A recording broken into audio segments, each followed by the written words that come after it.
And now, Mystery Theater.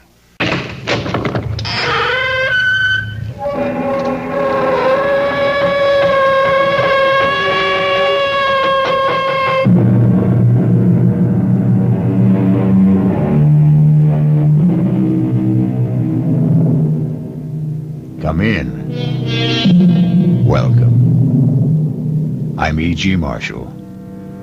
Welcome to the sound of suspense, to the fear you can hear.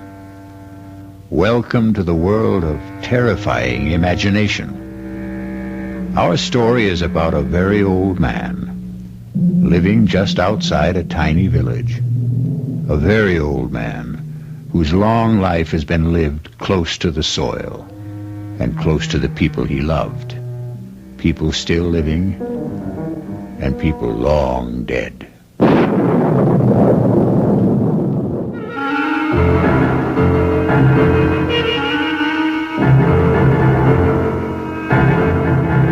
Our mystery drama, A Very Old Man, was written especially for the Mystery Theater by Elspeth Eric and stars Santos Ortega.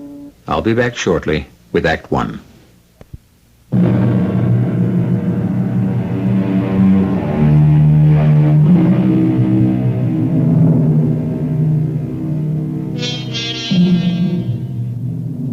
Look long and carefully at the face of a tiny baby. Look carefully and long into the face of someone who is very old. Do you see the wisdom in both? The very young and the very old have wisdom. In between, there is only accumulated information. Oh, you're home. Good. Well, he's done it again. Who's done what? Are you talking about my father? You know I am. I warned him. I said, Stefan, if it ever gets around, you'll ruin my medical practice. People won't believe in me. They'll only... Manfred, come sit down. Now, what's he done? Well, the same thing. Where is he? Isn't he home? Not yet. He went to the cemetery as usual. But you still haven't told me what happened. Well, Anna Brandt came to see me about a month ago. Severe attacks of pain in the upper abdomen. All the symptoms indicated appendicitis. I sent her to Carl Weiss for the operation. Of course, he examined her, too, and he agreed with me. No doubt about it, inflamed appendix had to come out. Well, he operated the next day, and that night, that same night, she had another attack. Well, so it wasn't... How could she have had another appendicitis attack when he'd just taken her appendix out? Well, he was as flabbergasted as I was. Yes, but what's it all got to do with my father? Stefan happened to be in my office the day Anna Brandt first came to see me. You know how he loves to hang around the office. Anna Brandt wasn't 10 feet out of the office when he told me there's nothing wrong with her appendix. Oh, not again. I can't have my father-in-law, who's been a farmer all his life, telling me, a doctor with a reputation, that I don't know what's wrong with my own patients. Of course you can't. For a minute, I did think back to that boy, the one with the asthma. What seemed to be asthma, anyway. The Rothberg boy. Father was right about him. I know. He made a lucky guess. Father went to see him every day. Talked to him, rubbed his chest, his throat. In 2 weeks, the boy was all right. The boy was hysterical, over-aspirated, nothing more. But this business with Anna Brandt, the day she came to see me, Stefan was asleep in the waiting room. I was explaining to Anna that I couldn't perform the operation, simple as it is, because of my hands, my arthritis. But I would send her to Carl Weiss. Well, she accepted that. Everybody knows about my arthritis. And she said something pleasant to Stefan. That was the first I knew that he wasn't asleep. Well, he didn't answer her. He just stared at her as though he'd never seen her before. I reached for the phone to call Carl Weiss. Stefan got up, came over to the desk, and took the receiver out of my hand. Manfred. Stefan, don't. It's not so. Not so. Have you had a bad dream, old man? It's not so what you said to Anna Brandt. There's nothing wrong with Anna Brandt's appendix. Stefan, don't start diagnosing again. You're not a doctor. There's nothing wrong. We had enough trouble after you diagnosed the Rothberg boy. The Rothberg boy never had asthma. All right, it turned out that he didn't. But that was a lucky guess. And it didn't do my reputation any good when word went around that you'd been right. I never told anybody. Yes, but the boy did. And his mother did. And people started coming to the house, coming here. All of them wanting to see you. But I told them to go away. It's not always that I can help. Well, I keep hoping, expecting God knows what miracles. Now are you going to start the whole thing up again with Anna Brandt? There are 3 of them. Come on now. Get your coat, Stefan. They're dark, brown or black, and hard. It's getting late. They're the size of olive pits. Are you talking about Anna Brandt? I saw them close together. They were high in her body, about here. 3 of them. You saw them, hmm? 3 of them.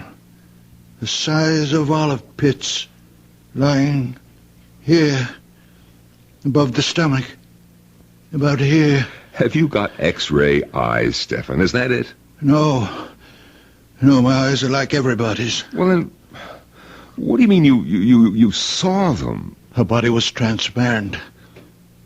I could see right through it, as though the skin had been removed. I could see everything. Carl Weiss was as confident as I was before the operation, and he was as confused as I was after. I swear I don't know what made me say it, but I said it. I said, Carl Weiss, could it be a stone? A gallstone, perhaps? Well, he was taken aback a little, but he couldn't deny a possibility.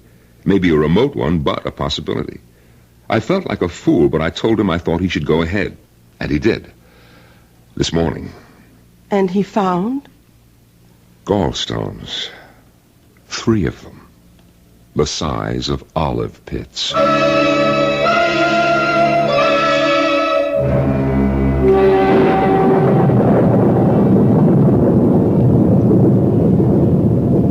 Lie still, girl. Is it very bad? I don't know. She's very dear to me. She's trying to raise her head. She's trying to tell you something. She knows I want to help her. Do you think you can, Doctor? Young man, I never said I was a doctor. What? But the way you... I'm just an old man. A very old man. Well, I took it for granted, the way you spoke. My son-in-law is a doctor. Manfred Gottlieb. I live with him and my daughter Bertha. Oh, then you know something. You've learned things from him. No, I know nothing. Only what I see, what I feel. When I passed you by the cemetery, what were you doing? My wife is buried there. Did I harm her? No, I even think she's a little better. Her eyes, they look brighter. Not so full of pain. You did nothing but touch her. Stroke her a little and talk to her. Let me look at your hands. No, they're just hands. What should they be? Now let me... Well, your hands are warm. On a night like this, more than warm. Hot. Very hot, as though they were burning from inside.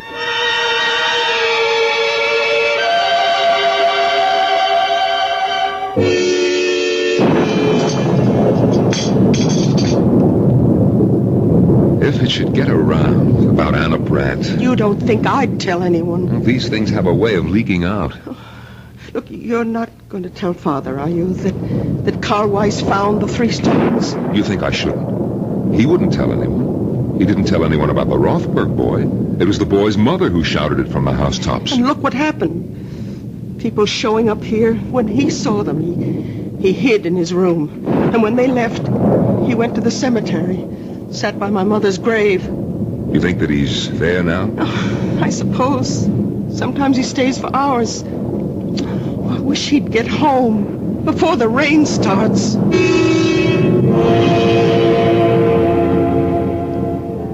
Emily, my dear. Come now, Emily, my precious. I need you. You are my strength. I can do nothing without you. Come to me, my darling. Come to me, my darling.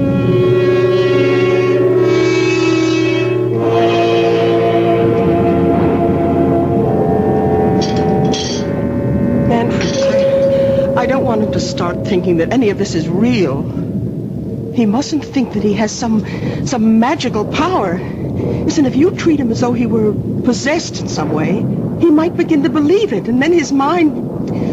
Who knows what might happen? Bertha, have you thought that perhaps it's already happened? No. That he is deranged? I won't believe that. He's my father. I love him. He's old and childish, and sometimes I'm impatient. I am too, often. But only the way I'd be with a child. In many ways, he is my child. The only child I have. Oh, my dear.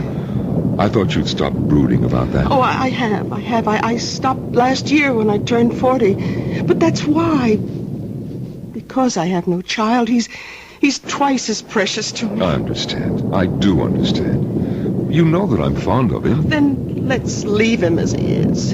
Don't let him think he's different from other people. Whatever you say. You know, the widow Holder has been asking for him. The widow Holder? Why?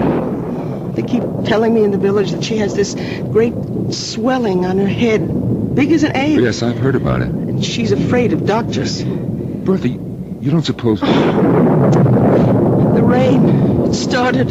It's coming down like crazy. Oh, Father! Oh, thank goodness. I made it. Just in time. You shouldn't take such chances. Why weren't you home for dinner? Where have you been? I kept something hot for you. Thank you. Oh, give me your coat. That's it. Oh, where were you all this time? I didn't Bertha tell you? At the cemetery. You didn't go to see anybody? No, I didn't go to see anybody. Oh, here's a plate for you, Father. Nice pot roast and potatoes. Thank you, Bertha. I'm sorry I wasn't here for dinner.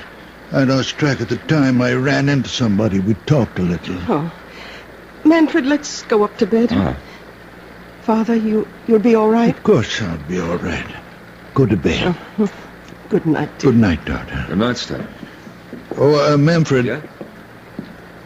How is Anna Brandt? Anna Brandt? I thought about it tonight. In the cemetery. Is she all right? Well, yes, she's fine. I thought she was. I had a feeling... Good night. Enjoy your dinner. Good night. His asking about Anna Brandt? He hasn't even mentioned her since that day in the office. Bertha, could he have heard about Carl Weiss finding the gallstones? Oh, he'd have said so. He always says precisely what's on his mind. There are times when I wish he didn't. Listen, he's talking to himself in the kitchen. Sounds as though he's calling someone. Manfred, he's an old man. Leave him be. Oh, please close the door. Come to bed. It sounds like Amelie. What? Did you say Amelie? Wasn't that your mother's name? No. No, it was my sister's. Oh, Bertha, I never knew you had a sister. You never told me. It was so long ago, before I was born. Their first child. She only lived an hour. My mother told me they'd just agreed on a name. Father leaned over the crib to kiss her, and she was dead. But that was 45 years ago. All these years he's never mentioned her. What was that? The door opened downstairs. But he's gone out. In this rain. Where could he have gone? There's only one place. He's gone to the cemetery.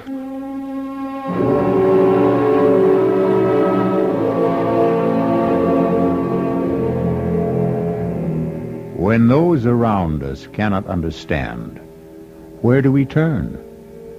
When the world is dark, where do we go? To the unknown? Or to the once familiar, the once well-known, the once well-loved? To those who have left the dark earth and moved into light. I'll be back shortly with Act 2.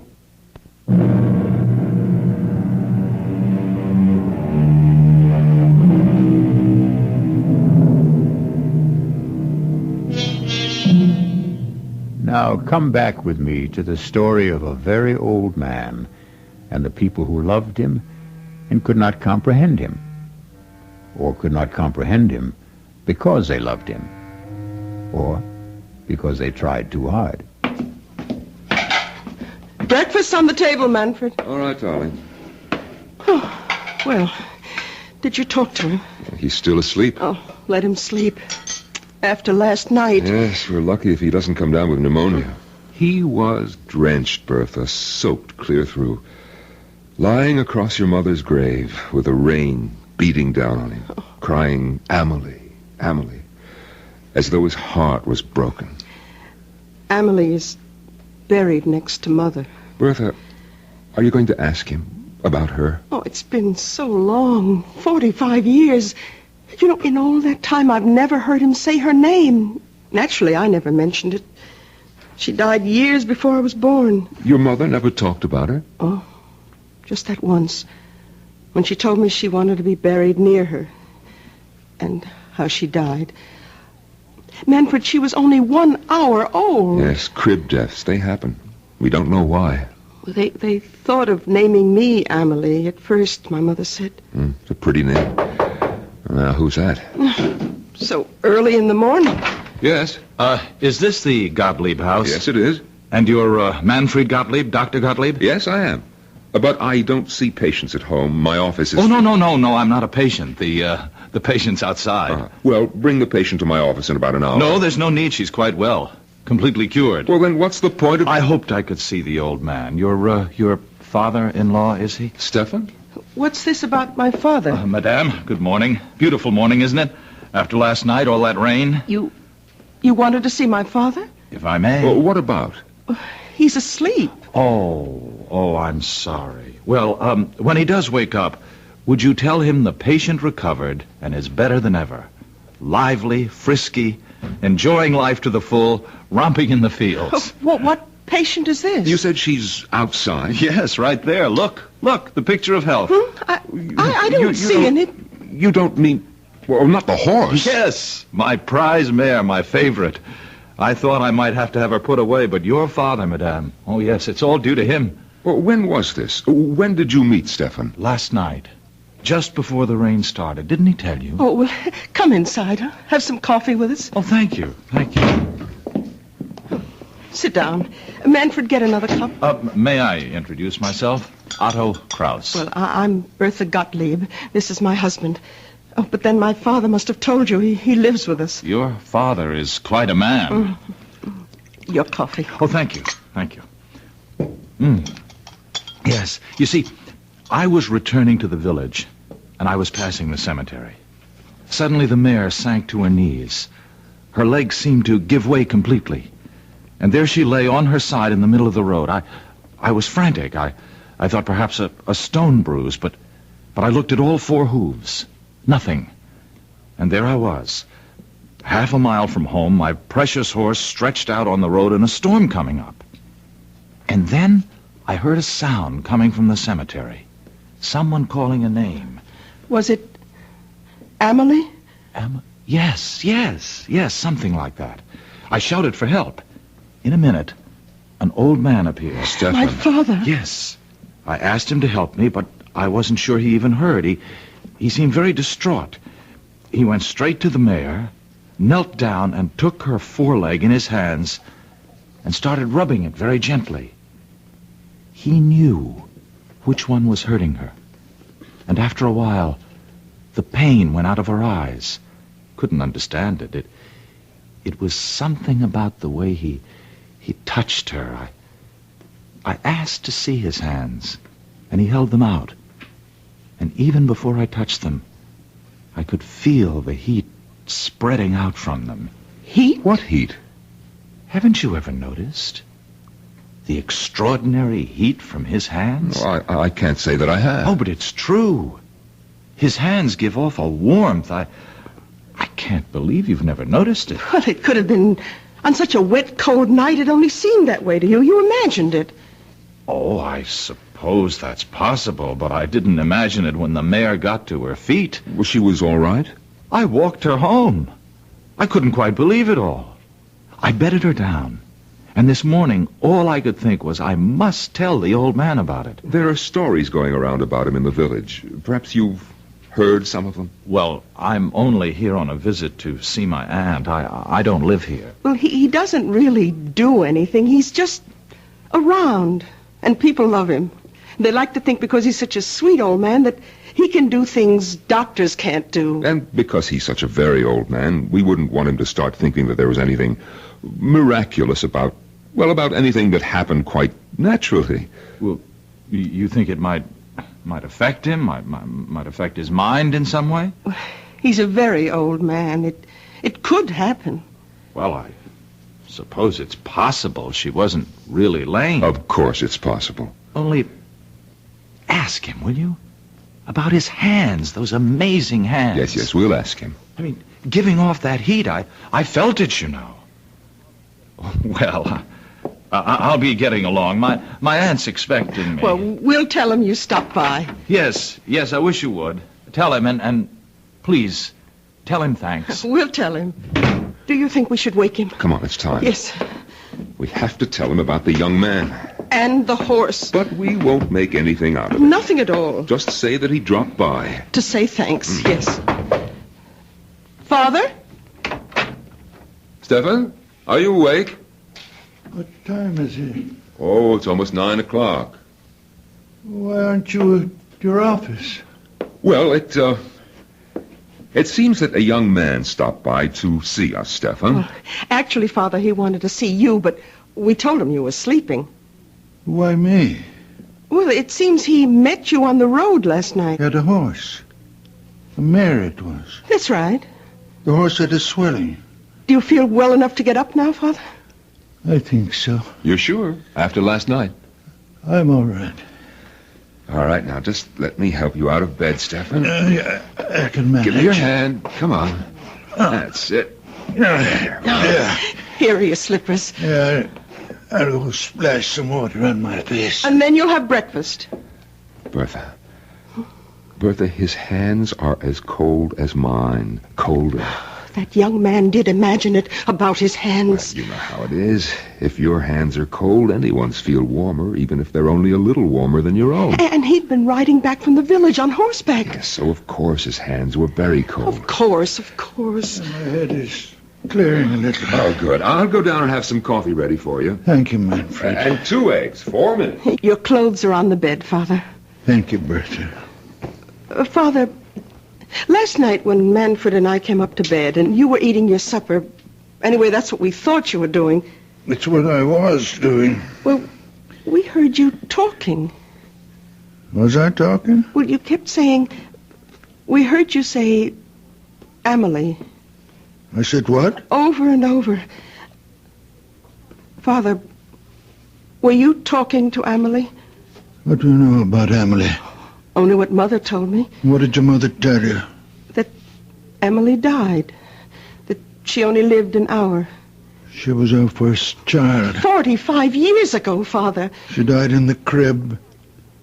I remember her so well. Why do you talk to her now, Father? Why do you call to her? Because she comes back to me when I call her. Father, you don't mean that. She comes back to me. To me. Not to anyone else. Only to me when I call her. You don't believe in ghosts. Emily is not a ghost. Her spirit comes back to me when I call. Father, you can't believe I am this. the only person left on earth she remembers.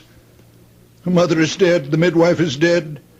When I am dead, there'll be no one for her to come back to. No reason to come back. You can't believe what you're saying. I don't have to believe. Or not believe. I know. I won't let you. You have nothing to say about it. Nothing. I will not stay in this house and listen to you tell me that my Emily will not come when I call. I'm going to her now. Father, wait! Father, come back! Stefan, what's the matter? Get out of my way. Stefan! Father! Oh, Father. Well, he came tearing down the stairs. He brushed right past me. What's the matter with him? I talked to him about Emily. I made him angry. Where's he gone, do you know? To her. To Emily.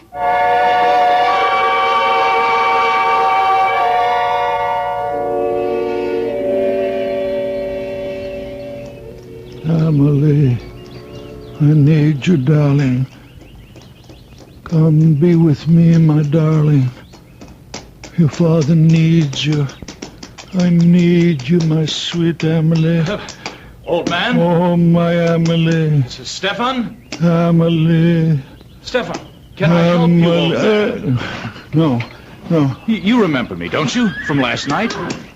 You're the young man with the mare. She was lame. Ah, you should see her now. They told me she's better. Better than better. Come have a look. Please come.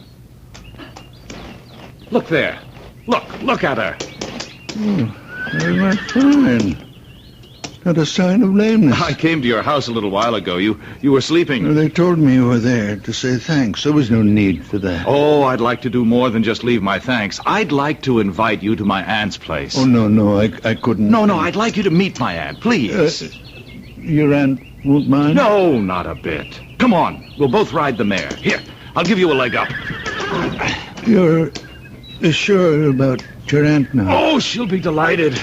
She doesn't get out much these days. Is she very old? Well, she's not young, but that's not why she stays home. She has this disfiguring growth on her head. It makes her shy. Well, she should see a doctor. No, she won't. Absolutely refuses, won't hear of it, hates them all. Oh, that's very wrong. Oh, yes, all the money in the world and won't go to a doctor. So she sits in her parlor and reads her Bible. Ah, there's the house. Yes, the big stone house. You know the house? I've admired it since I was a boy. My aunt bought it when my uncle died. My uncle was Fritz Holder. You've heard of him, the manufacturer? I don't think so. Around here, I understand my aunt is known as the Widow Holder.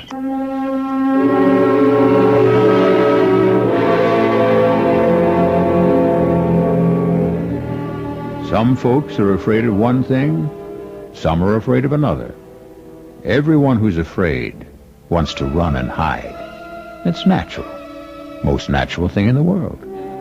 But what may be hiding in the hiding place? That's the question. It could be something else to be afraid of. I'll be back shortly with Act 3.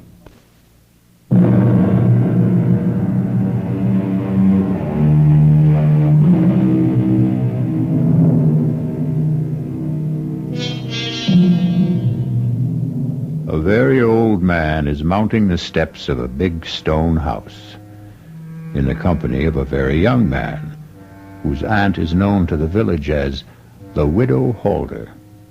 Listen now. My aunt is in. Otto? Ah, there you are, just where I knew you'd be. Come in, Stefan. Where have you been all morning, Otto? I missed you at breakfast and Oh, you brought someone with you. Yes, this is the very wonderful man I met near the cemetery last night when my mare went lame. Stefan, this is my aunt, Mrs. Holder. How good of you to come by. Madam. I don't have many visitors, not anymore. And I seldom go out because of this on my head. I don't like to be seen. I hope it doesn't offend you. No. Doesn't offend me at all. Well, it offends me. Perhaps I'm too sensitive, but that's the way I am. So I sit here and read my Bible. And that Bible's too heavy for you to hold in your lap all day. But it's the family Bible. It's the one I'm used to. I love this Bible. All right. Sit down, Stefan. I'm all right. I'll stand. Oh, both of you, sit down. And Otto, you tell me where you've been all morning and why you weren't at breakfast. Now, I told you last night how the mare went lame and how I met Stefan near the cemetery. Well, this morning, I let her out of her stall and she was dancing on her toes. I couldn't believe it. Stefan hadn't done a thing but rub her postern a bit. Is that really all you did? I did nothing. Well, he talked to her, rubbed her foreleg, and talked to her. How remarkable. You're a remarkable man. No. Oh, you're staring at me. Oh, I apologize. It's this awful growth. Otto, fetch me my shawl. I'll cover my head. No. Please. please. It's in my bedroom. I am not offended. I give you my word. Otto, don't go. No, it's all right. I'll be right back. Mrs. Halder, I am not offended. I am sorry I stared so. I will not stare again. Please forgive me. It's quite all right. Please, be calm. Sit down. I can't. Otto mentioned that you live with your daughter. Is that right? My daughter, Bertha. And your son-in-law. Manfred. They have children. No children. How sad. Oh, here comes Otto with my scarf. Mrs. Halder, forgive me, but I must take the Bible from you and... Stefan, have you gone mad? Forgive me. I could not help myself. Aunt, are you all right? I think so. I saw him take the Bible off your lap. Stefan. He hit me with it. He brought it down on my head with all his strength. Forgive me, I didn't know what I was doing. I wouldn't hurt you, Mrs. Halder. I wouldn't hurt anybody. When I feel this way, I see things. I feel things. The Bible seemed to put itself in my hands. I didn't think what I was doing. I could not think. The feeling was so great that I must smash this thing on your head. That's all I wanted to do, Mrs. Halder, to get rid of it. And it looks to me as though you'd done that, Stefan. Aunt, go look in the mirror. I know I am not always in control of myself. I do things. I don't know why. I see things. I don't know why. But I would never hurt anyone. It's unbelievable. The growth is gone. Will you forgive me? And there's no blood. No blood at all. All the same, I'm going to get you to a doctor. No doctors, no. No, a blow on the head like that. No, I'm all right. My head is clearing now. It was just a shock. And that awful, ugly thing is gone. I don't need a doctor. Let me take you to my son-in-law. He's a fine doctor, a nice man. Maybe you've heard of him? Manfred Gottlieb? Gottlieb? You will like him. Manfred Gottlieb is your son-in-law. A wonderful man. A good doctor. But you must be Bertha Gottlieb's father. You cured the Rothberg boy. And I've heard talk about Anna Brandt. Look what you did for Otto's mare. Look what you've done for me. Oh. Why, you're the man I've been trying to find. I've been asking for you. It was God's hand let you here. Let me take you to Manfred's office. I don't need him. I only need you.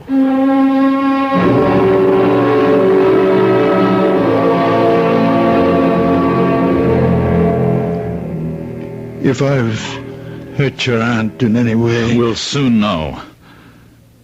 Otto, I don't want these spells that I have. I don't ask for them. Only sometimes the pain gets so great. What pain? Why, the pain of living.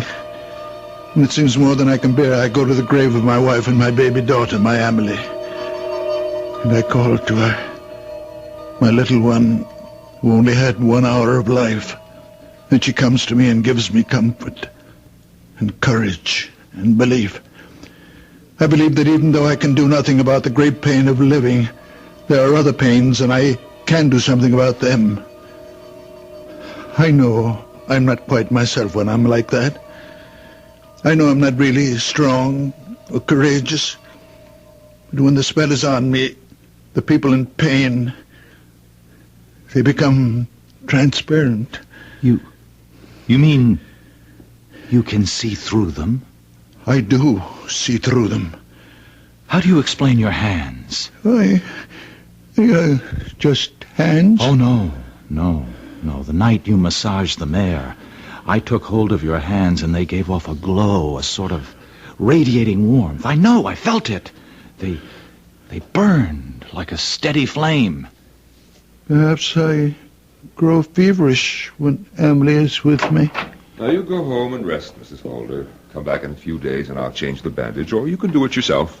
I'll do it myself. She's all right, Doctor? Right as rain. Well, what was it? I mean, the growth on her head. It was a wen, a common, ordinary wen, a hardened cyst. If you'd come to see me, Mrs. Holder, I might have recommended that you have it removed by surgery. Oh, no. On the other hand, I might have done precisely what my father-in-law did, broken it with some heavy object. Probably not the Bible. Come, Aunt. I'll take you home. And thank you, Dr. Gottlieb. You may get more of these growths, these wens on your head, Mrs. Holder, or someplace else on your body. Now, if you do, call me and Oh, no. No, thank you. I know whom to call. And you'll come, won't you, Stefan? Of course you will. No offense, Doctor, but I put my faith in Stefan. Goodbye. Goodbye. Thank you. Goodbye, Stefan. No offense, Doctor, but I put my faith in Stefan. Why did I bother to become a doctor at all? Why all those years at school? Why did I take examinations, get my license? What good is it if everyone would rather put their faith in a farmer? Manfred, I'll never do it again. Come in, the door's open. Oh, you again? Doctor, those pains are back. Well, of course those pains are back, because you've been drunk day and night. What do you expect? Can't you do something, Doctor? No, I can't. Only you can. Stop drinking. You've been drinking steadily for 30 years, and you have cirrhosis of the liver. But the pains are awful. Stop drinking for a month, and then come back and see me, and don't come back before. Silly old fool. Hasn't been sober for 10 minutes since he was 16. I can't help him if he won't... Manfred, he has an obstruction of some kind. He has a diseased liver. But he has an obstruction in the intestines. Now, look, you're not starting all over again, are you? I saw. I could see it. It's getting to be more than I can take, Stefan. You're interfering. I saw. He was standing in the doorway, and I saw. His body was transparent. I could see everything. In his intestines, there is an obstruction. And that's what gives him pain. Stop it, Stefan. I'm warning you. It's all so clear, I Evan, know. you're going to stop it if I have to.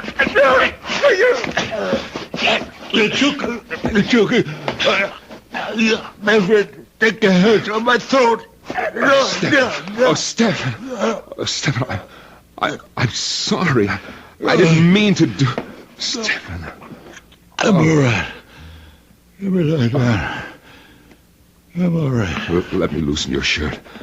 Oh, Stefan, I don't know what possessed me. I lost control. It's all right. Stefan, look. Look at my hands. Look how they move. My fingers.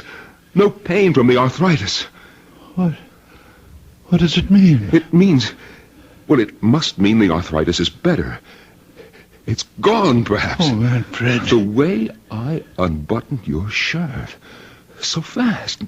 No trouble. No pain. Is it possible? It's true. Look. Look how I can move them, Stefan. The way you used to. Stefan, I felt the warmth Otto was talking about. The heat from your hands. When you were trying to tear my hands from your throat, I felt it. A warm glow. You really felt it? Yes, a glow. A radiance. Stefan, give me your hands. Yes. There it is. It's a fire. A fire.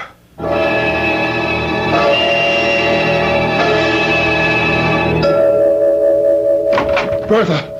Manfred, please. I think you're wrong. Oh, how can I be wrong? Look at these fingers. Look how they move. Watch me unbutton my coat. Oh, Stefan, I had to lose my temper. Try to choke you in order to touch you.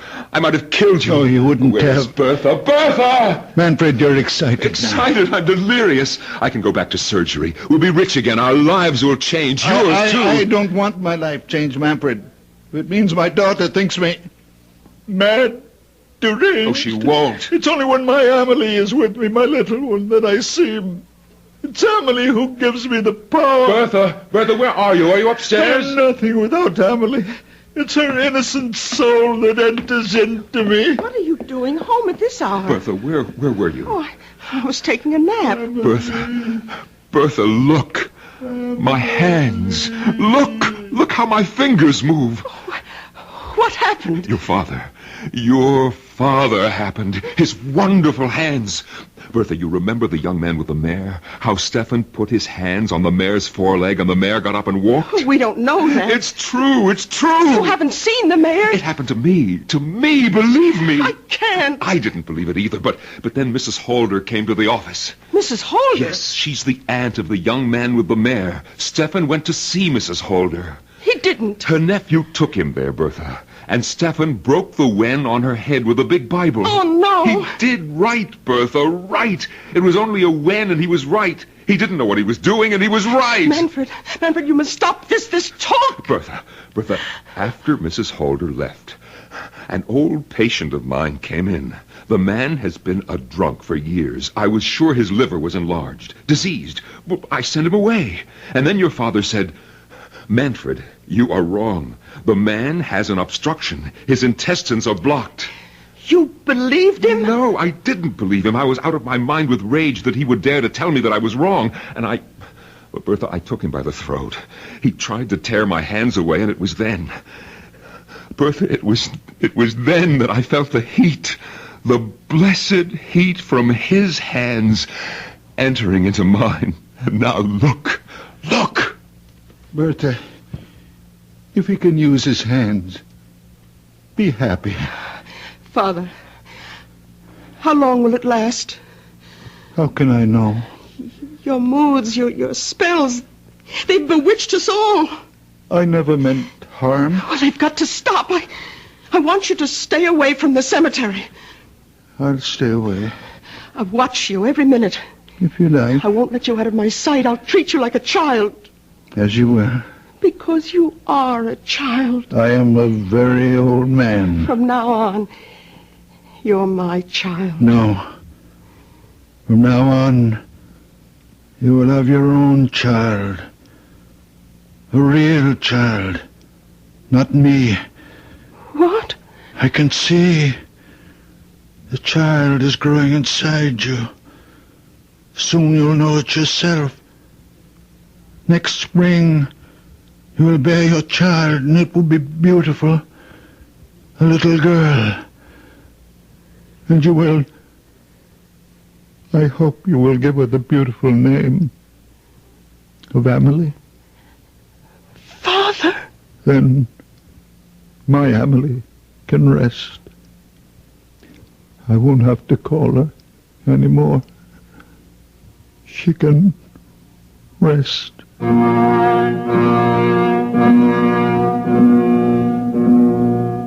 Did you believe our story? For that matter, did I? Now, really, what difference does it make if you believe it or if I do? For the truth is that none of us knows what transpires in the mind and heart of a very old man. I'll be back shortly.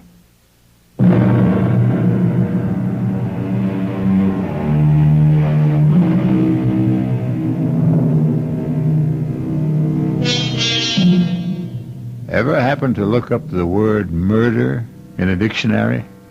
No? Then I'll tell you how the dictionary defines it. To kill with premeditated malice. The wrongful, intentional slaying of one human being by another. But don't let a wee bit of murder upset you, friends. The people on Mystery Theater don't mind being killed. Not a bit. Because every one of them is a deadhead. Our cast included Santos Ortega, Norman Rose, Bryna Rayburn, and Billy Redfield. The entire production was under the direction of Hyman Brown. This is E.G. Marshall inviting you to return to our Mystery Theater for another adventure in the macabre. Until next time, pleasant dreams.